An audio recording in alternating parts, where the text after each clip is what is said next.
안녕하십니까. 디자인도 미용가이의 대표 서정입니다. 오늘 이 시간에는 여러분들과 함께 가이의 명칭에 대해서 한번 알아보도록 하겠습니다.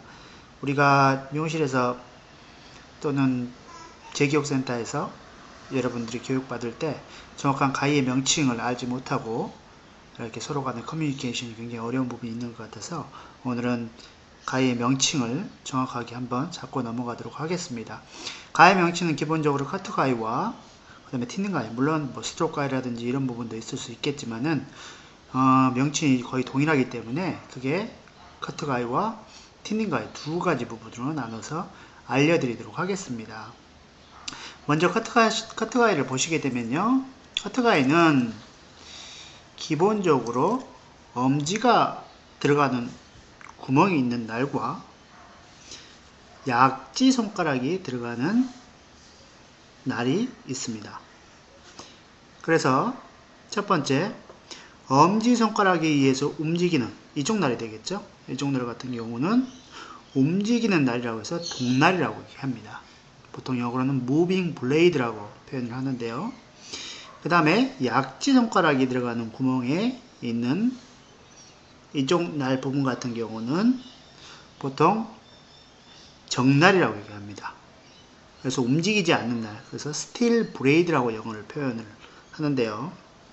그 다음에 이 정날의 날 끝, 이게 정날의 날 끝이죠. 그러니까 still point라고 우리가 표현할 수가 있습니다. 정날의 날 끝, 그 다음에 동날의 날 끝, moving point라고 표현할 수가 있고요. 그 다음에 이쪽 실질적으로 모발이 양쪽 날에 의해서 잘리는 부분, 이 부분 같은 경우는 블레이드 엣지라고 얘기를 할 수 있습니다. 블레이드 부분하고 엣지는 이제 가장자리, 끝단이라는 표현을 쓰겠죠. 그래서 블레이드 엣지라고 표현을 하고요. 그 다음에 가위 안쪽으로 이렇게 보시게 되면 양쪽 가위가 개폐되시면서 서로 마찰되는 부분이 이쪽에 있습니다.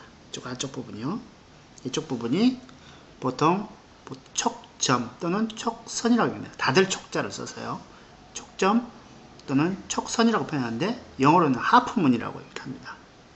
그래서 가위가 닫아질 때 가위가 보다 안정적으로 똑같은 힘의 간격으로 가위가 닫아질 수 있도록 양쪽에 지지대 역할을 해준다고 보시면 될 것 같습니다. 그래서 가위를 닫았을 때 가위의 날 쪽으로, 손에서 시작되는 힘을 가위의 날 쪽으로 정확하게 전달하는 역할을 지지대가 내주는 게 이 촉점 또는 촉선이라고 하는 부분입니다. 이쪽 부분이 되겠죠.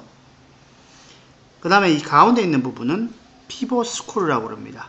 가위 날을 양쪽으로 잡아주는 중심축 역할을 해서요.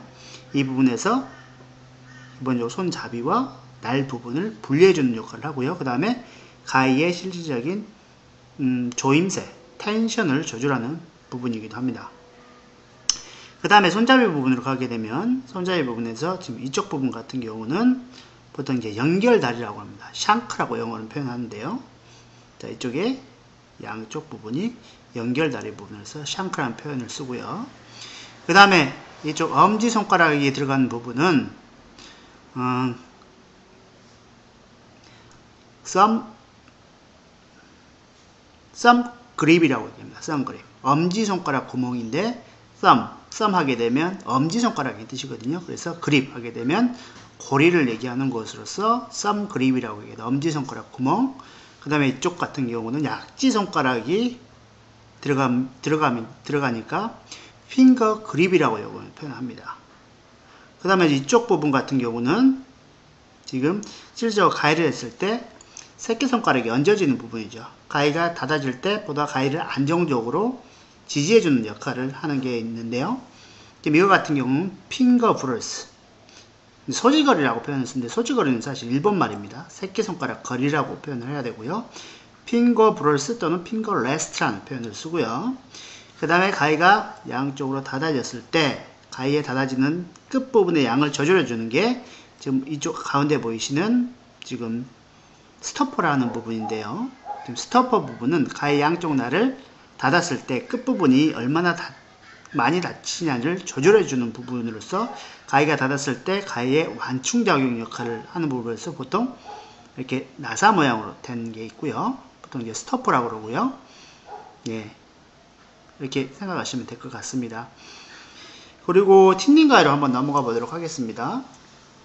틴닝 가위 같은 경우는 뭐 손잡이 부분은 동일한 이름을 가지고 있습니다. 보시게 되면 촉선, 촉점, 그 다음에 연결다리, 엄지손가락 구멍, 그 다음에 약지손가락 구멍, 그 다음에 새끼손가락 거리, 그 다음에 피보 스크루 되어 있죠. 그 다음에 이제 날 부분으로 가게 되면 날 부분만 틀리겠죠. 지금 실질적으로 머리를 잘랐을 때 잘라주는 부분이 이 막대 모양으로 된 부분입니다.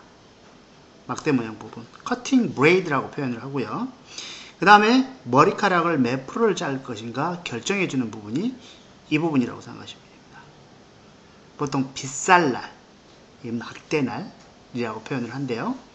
빗살날 같은 경우는 몇 프로를 잘라줄 것인가. 그래서 실질적으로 몇 프로 티닝 하게 되면 이 빗살날에서 걸러주는 역할을 하고요. 그 다음에 이 날에서 실질적으로 잘립니다. 그래서 머리카락을 실질적으로 이렇게 해서 자른다고 가정했을 때 이쪽 지금 빗살날이 있는 부분은 머리카락이 잘리지 않고요. 실질적으로 이쪽 부분 단면에서만 커팅이 된다고 보시면 될 것 같습니다.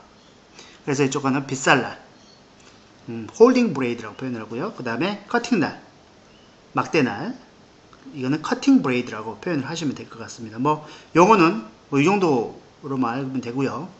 머리가 실질적으로 잘리는 부분, 지금 막대날이죠. 그 다음에 머리 모량을 결정해주는 부분이 빗살날이라고 보시면 됩니다. 그래서 빗살날 같은 경우는 커팅이 안 되는 날이 거의 대부분이고요. 그 다음에 막대날에서 모든 커팅이 되기 때문에 실질적으로 머리카락을 잘랐을 때 빗살날이 아닌 막대날 쪽에서 실질적으로 커팅이 이루어진다고 보시면 될 것 같습니다.